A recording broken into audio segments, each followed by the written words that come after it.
आज पीटीआई के एमएनएस ने स्पीकर के सामने पेश होके अपने इस्तीफे पेश करने थे और इससे पहले पीटीआई के मुख्तलिफ रहनुमा ये ऐलान करते रहे। बल्कि इमरान खान साहब ने तो 2 मरतबा इससे पहले भी ऐलान किया कि अनकरीब हमारे एमएनएस जाएंगे और कौमी असम्बली में खड़े होकर स्पीकर के सामने खड़े होकर इस्तीफे देंगे। इमरान खान साहब इससे पहले क्या करते रहे थे और कौन कौन सी तारीखें देते रहे, आप सबसे पहले वो मुलाहिजा करें और उसके बाद फिर हम इस विला को आगे बढ़ाते हैं। हमने फैसला किया है कि हम सारी असेंबलियों से निकलने लगे हैं। इमरान खान ने पार्टी अरकान कौमी असम्बली का इजलास तलब कर लिया है। इजलास 28 दिसंबर को केपी हाउस इस्लामाबाद में होगा। पीटीआई के रहनुमा फवाद चौधरी का कहना है कि इमरान खान पार्टी अरकान कौमी असम्बली का इजलास से वीडियो लिंक पर खिताब करेंगे। इसके बाद मुख्तलिफ तारीखें दी जाती रहीं कि फ़लाँ तारीख को जाएंगे, फ़लाँ तारीख को जाएंगे, अब जाएंगे, तब जाएंगे। लेकिन उसके बाद फिर एक फ़ाइनल तारीख दे दी गई कि 28 दिसंबर को पीटीआई के एमएनएस एक वफ्द बना के कौमी असम्बली जाएंगे और स्पीकर के सामने खड़े होकर स्पीकर साहब से कहेंगे कि लें हमारे इस्तीफ़े कबूल करें और आज से हम कौमी असम्बली के मेंबर रहें। अब ये जो 28 दिसंबर है उसकी तारीख किस किस ने दी थी और इसके बारे में क्या क्या ऐलान किया था, और फिर ये मुलाहिजा करें और फिर इसके बाद मैं आपको बताऊंगा कि आज एमएनएस पीटीआई के कौमी असम्बली में इस्तीफ़ा क्यों नहीं दे रहे।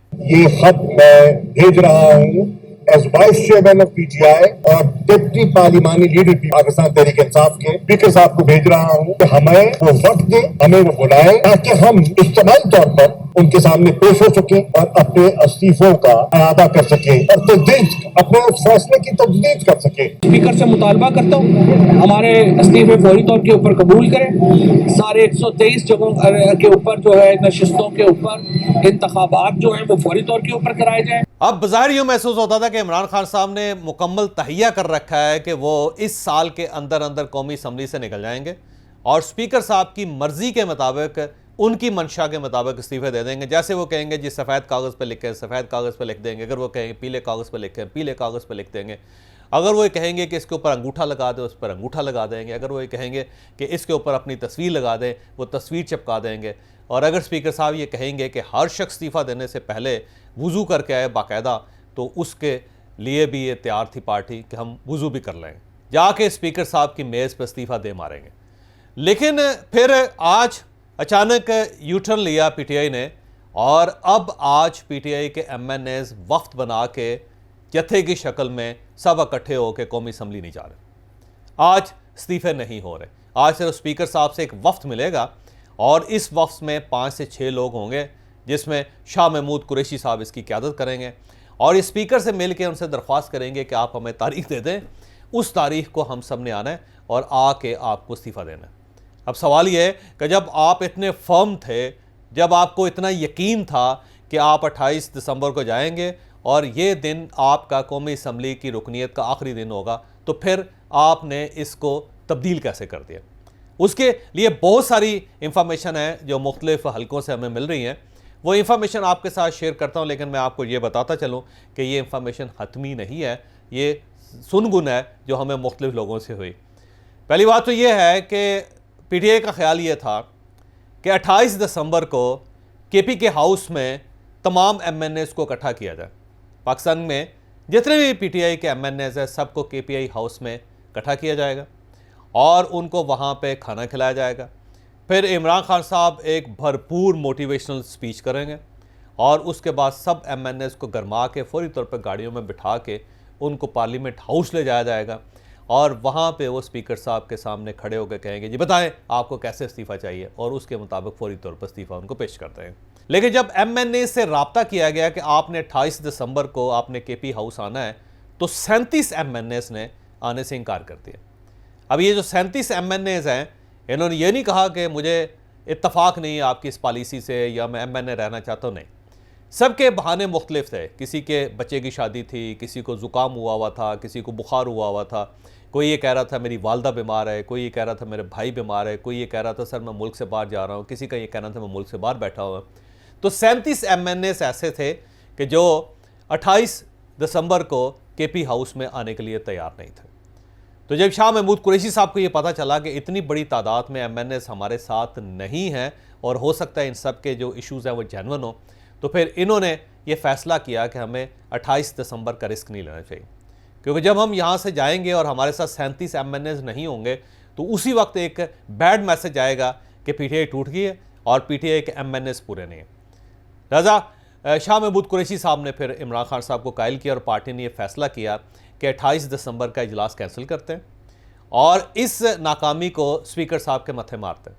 हम ये कहते हैं कि जब हमने स्पीकर साहब का पता किया तो वो लाड़काना में थे, वो बेनज़ीर भुट्टो की शहादत की तकरीब में वो शरीक थे और वो यहाँ आके थोड़ी देर के लिए उन्होंने यहाँ पे आना था और इसके बाद उन्होंने ऑस्ट्रेलिया चले जाना।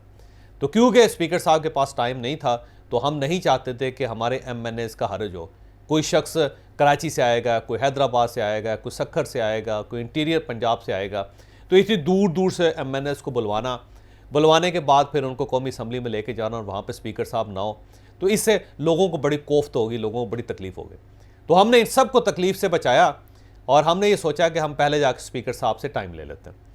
तो अब पीटीआई की तरफ से ये सारा जो मलबा है वो स्पीकर साहब के ऊपर डाल दिया गया कि स्पीकर साहब कह रहे हैं कि फर्दन आएँ, सब लोग अपने हाथ से इस्तीफ़ा लिख कर आएँ और अगर स्पीकर साहब को वज़ू पसंद ना आए उनका तो अपने सामने वज़ू करवा के फिर इस्तीफ़ा कबूल करें। तो सब ने कहा कि ये हम डालते हैं स्पीकर साहब के ऊपर कि आप अपना तरीक़ाकार बताएँ कि आपको किस तरह इस्तीफ़ा चाहिए और जो वो तरीक़ाकार वज़ा करें तो उसके बाद फिर उनसे नेक्स्ट डेट लेके उस डेट्स के ऊपर इस्तीफ़े कौमी असम्बली में पेश किया जाए। तो ये अंदर की एक स्टोरी है और अंदर की स्टोरी ये बताती है कि 37 MNAs पीटीआई के साथ 28 दिसंबर को कौमी असम्बली जाने के लिए तैयार नहीं थे। तो आज एक वफ्त 5-6 MNAs का पीटीआई के शाह महमूद कुरैशी साहब की सरबराही में पार्लियामेंट हाउस जाएगा। जब ये आप वीलॉग देख रहे हैं तो इससे थोड़ी देर बाद, चंद घंटे बाद हो सकता है आप अपनी स्क्रीनों पर देख रहे हो कि शाह महमूद कुरैशी साहब अपने 5-6 MNAs और साथियों के साथ, जिसमें अहमद डोगर साहब भी शामिल होंगे, वो कौमी असम्बली जाकर स्पीकर साहब से मुलाकात करेंगे।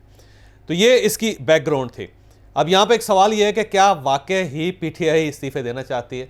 मेरा ख्याल है इमरान खान साहब तो देना चाहते हैं, वो चाहते हैं कि हमें कौमी असम्बली से निकल जाना चाहिए और उनका ख्याल ये है कि अगर हम कौमी असम्बली से निकल जाएंगे गवर्नमेंट प्रेशर में आएगी और उसके बाद जल्दी इलेक्शन होने का चांसेस हैं।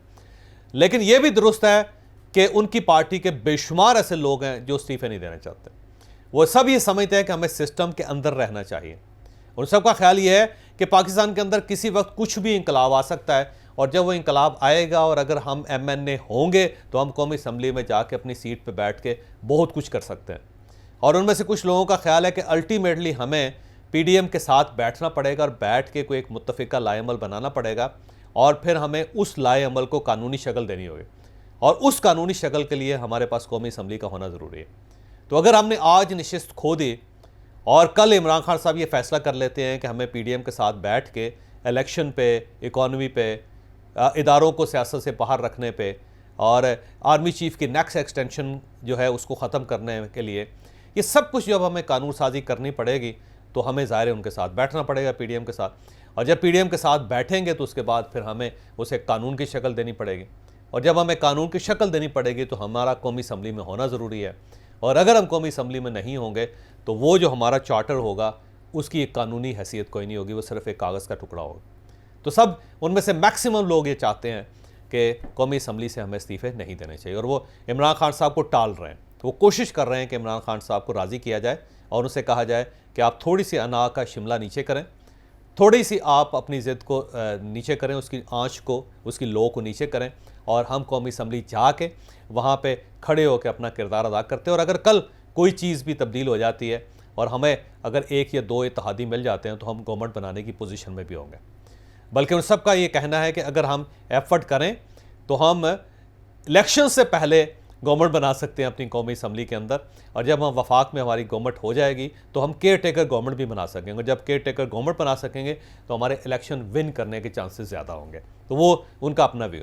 सेम इसी तरह खैबर पख्तूनख्वा के अंदर उनकी असम्बली के 90% लोग PTI के चाहते हैं कि खैबर पख्तूनख्वा की असम्बली चलती रहे, क्योंकि सबका ख्याल ये है कि जिस दिन हमने असम्बली तोड़ दी, हम इक़्तिदार से बाहर चले गए, वहाँ पे केयर टेकर गवर्नमेंट बनेगी और केयर टेकर गवर्नमेंट को के ज़रिए वफाकी गवर्नमेंट वहाँ पे बहुत कुछ कर देगी।